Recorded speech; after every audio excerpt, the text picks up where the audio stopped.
है एवरीवन। तो मुझे कमेंट आ रहा था कि मैं ताई स्टोरी डालूं। तो लीजिए, मैं आप सभी के बीच ताई स्टोरी लेके आ गई हूँ। बिल्कुल शॉर्ट में अपने शब्दों में मैं समझाऊंगी ताकि आपको इजीली समझ में आ जाए कि इस कहानी में मेन टॉपिक क्या है।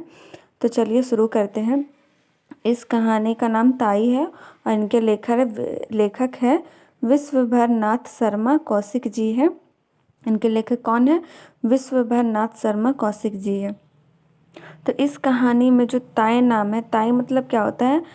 चाची या बड़ी मम्मी बोल सकते हैं, आंटी, वो होती है। तो फिर ताई स्टोरी का नाम है। इस कहानी में ये है कि एक रामजी दास जी है जो इसके मुख्य पात्र भी कह सकते हैं, पात्र है एक। और उनकी अर्धांगिनी है और एक 5 वर्षीय बच्चा है। और इस कहानी में टोटल फैमिली होते हैं। एक रामजी दास हो गए, उनकी पत्नी हो गई और उनके भाई है और उनके भाई की पत्नी और उनके भाई के 2 बच्चे हैं, एक लड़का और एक लड़की। और रामजी दास के अपना कोई संतान नहीं है, वो निसंतान है। तो इस कहानी में यही है कि रामजी दास के कोई बच्चे नहीं हैं और उनके भाई के 2 बच्चे हैं। और वो अपने दोनों भाई के बच्चों को, दोनों को अपने बच्चे जैसा प्यार करते हैं। कोई भी चीज़ हो, ला देना, खेलना, साथ में हर चीज़ उनके साथ करते हैं। और बच्चा भी अपने पापा से ज़्यादा अपने चाचा मीन रामजी दास जी से, बड़े पापा जी से ज़्यादा लगाव रखता है। और रामजी दास घर के बड़े हैं, उनके छोटे भाई के ये 2 बच्चे हैं, उनका कोई बच्चा नहीं है। तो दोनों कोई बच्चा और रामजी दास हमेशा साथ में रहते हैं। तो ये सब देखना ताई को पसंद नहीं है। मीन रामजी दास की जो पत्नी है उसको अच्छा नहीं लगता कि उनके छोटे भाई के बच्चों को वो अपने बच्चा जैसा लाड प्यार करते हैं और अपना बच्चा ना होने का दुख नहीं करते हैं। और वो कोशिश भी नहीं कर रहे हैं कि कैसे अपना बच्चा किया जाए। इस वजह से वो बहुत चिड़ी रहती है, बहुत चिढ़ती है वो अपना पति से जब वो अपने भाई का बच्चे से प्यार करती है। तो ऐसे ही हमेशा आपस दोनों पति पत्नी में झगड़ा लड़ाई बहस होते रहती है कि तुम सिर्फ अपने भाई का बच्चों को अपने जैसा प्यार करते हो, अपना तो पड़ा नहीं है। पंडित जी बोले थे कि ये पूजा पाठ करवाने से संतान का प्राप्ति होता है। तो वो पूरा अंधविश्वास का बात करती है और रामजी दास पढ़े लिखे होते हैं, वो बिल्कुल ये सारी बातों पे यकीन नहीं करते हैं। वो अपनी पत्नी को समझाते रहते हैं, डांटते रहते हैं कि अगर अपना भाई का बच्चा अपना नहीं हुआ तो फिर अपना धन कैसा होता है मुझे नहीं पता। ये बोल के वो हमेशा ताई को समझाते हैं, पर ताई नहीं समझती, वो चिड़ी रहती है। और उसे वो अपनी जो उसका जो गोतनी का बच्चा होता है उसको बिल्कुल वो प्यार नहीं करती है। हृदय तो है उसका अंदर से प्यार के लिए, पर वो जलनशीलता उसके मन में होता है कि मेरा बच्चा होता तो मेरा बच्चा को प्यार करते, उनको नहीं करते। इसलिए वो जताती नहीं है। उसका हृदय भी अंदर से कोमल है, पर वो हमेशा कठोर बनी रहती है। तो इसी प्रकार इन लोग का हमेशा चलते रहता है। फिर एक दिन छत पे दोनों गोतनी को बैठी रहती है, ताई बैठी होती है और उनकी जो गोतनी होती है वो बैठी होती है। तो वहीं पे दोनों बच्चा बहुत अच्छा खिलखिलाते हुए, हंसते हुए खेलते रहते हैं। खेलते हुए देख के ताई, जब दोनों बच्चे इतना अच्छे से खेलते हुए रहते हैं तो वो सारा जो उसके मन में चिड़चिड़ापन होता है वो भूल जाती है और बहुत स्नेह भरा आँखों से, प्यार भरा आँखों से उन बच्चों को देखती है। और देखते ही देखते दोनों बच्चा उनके गोदी में आके गिर जाते हैं। तो वो बहुत अच्छे से सारा द्वेष, सारा हिंसा भुला के वो दोनों बच्चों को सीने से लगाती है और प्यार कर रही होती है। उसी तरह रामजी दास वहाँ पे पहुँच जाते हैं। जब वहाँ पे पहुँच जाते हैं तो वो देखते हैं, तो वो बच्चे के लिए कुछ लाए रहते हैं, वो देते हैं, बच्चा लोग वहाँ से चला जाता है। उसके बाद वो अपने बीवी से कहते हैं कि क्या बात है, आज बच्चों को बहुत लाड प्यार कर रही हो। तो बस ये सुन के फिर ताई चिढ़ जाती है। फिर बोलती है मैं क्यों लाड प्यार करूँगी, वो खुद आके मेरे गोदी में गिर गए थे। चिढ़ के बोल देती है रामजी दास को। फिर वहाँ से फिर वहाँ पे वो ये चीज़ ख़त्म हो जाती है। फिर दोनों नीचे जाते हैं। उसके बाद फिर एक दिन क्या होता है, फिर एक दिन शाम को ताई छत पे होती है। छत पे रहती है और अकेले छत के जो साइड में होता है बाउंड्री दिया हुआ रहता है वहाँ पे खड़ी होती है वो। तो वहीं पे फिर आ जाता है वो जो उनका गोतनी का बेटा होता है जो 5 वर्ष का है, वो बेटा आ जाता है वहाँ पे। अब वो वहाँ पे आता है तो उसके बाद देखता है कि पतंग ऊपर उड़ रही है, सबको उड़ा रहा है। तो वो देखता है, सोचता है कि काश मेरे पास भी होता, मैं भी पतंग उड़ाता।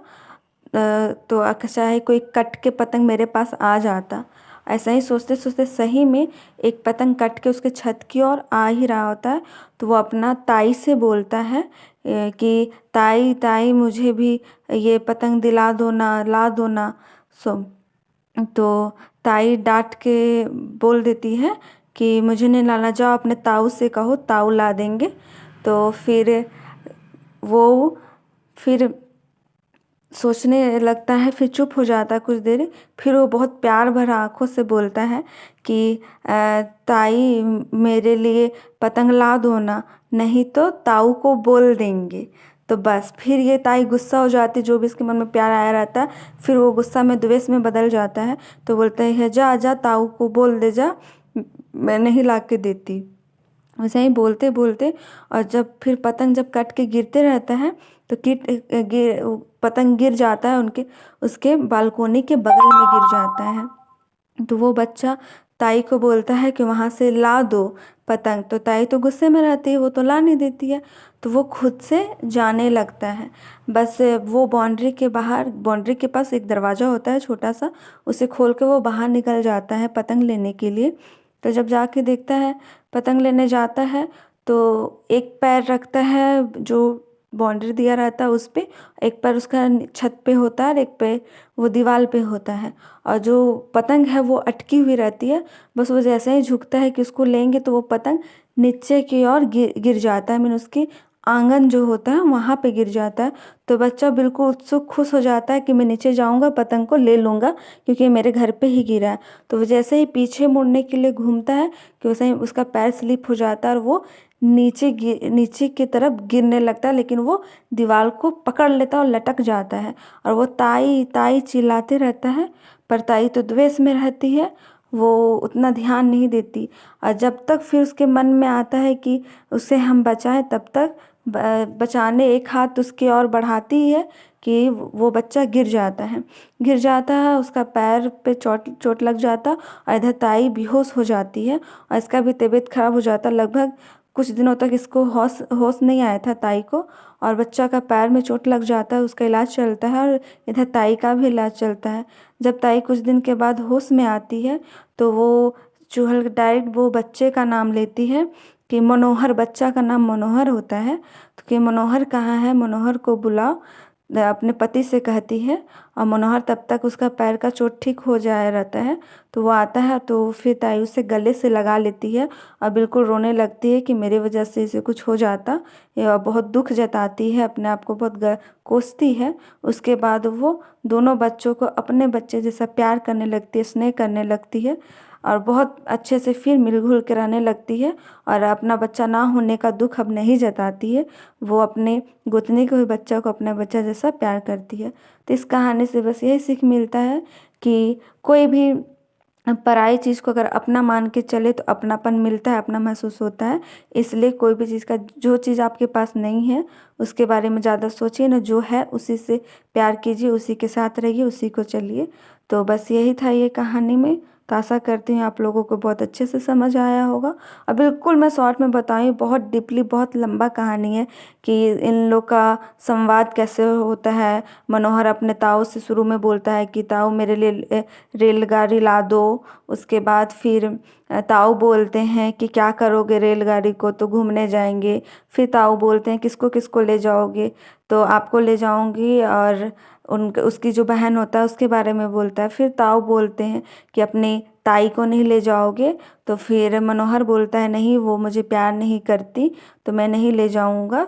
और फिर उसके बाद ताई चिढ़ जाती है कि मैं क्यों जाऊंगी। तो बहुत ऐसे एक एक लाइन अगर पढ़ के बोलते तो बहुत लंबा कहानी है। तो मैं बिल्कुल अपने भाषा में बिल्कुल इजी तरह से आप लोगों के पास रखने का कोशिश की हूँ और आशा करती हूँ आप लोगों को अच्छे से समझ में आया होगा। तो धन्यवाद। और भी कुछ वीडियो चाहिए तो कमेंट ज़रूर कीजिए और एग्ज़ाम के लिए बेस्ट ऑफ लक। मेरे वीडियो के साथ बने रहिए और मेरे चैनल को ज़रूर सब्सक्राइब कीजिए अगर नहीं किए हैं तो। और वीडियो को लाइक कीजिए, कमेंट कीजिए, बहुत सारा प्यार दीजिए और शेयर भी कीजिए। धन्यवाद।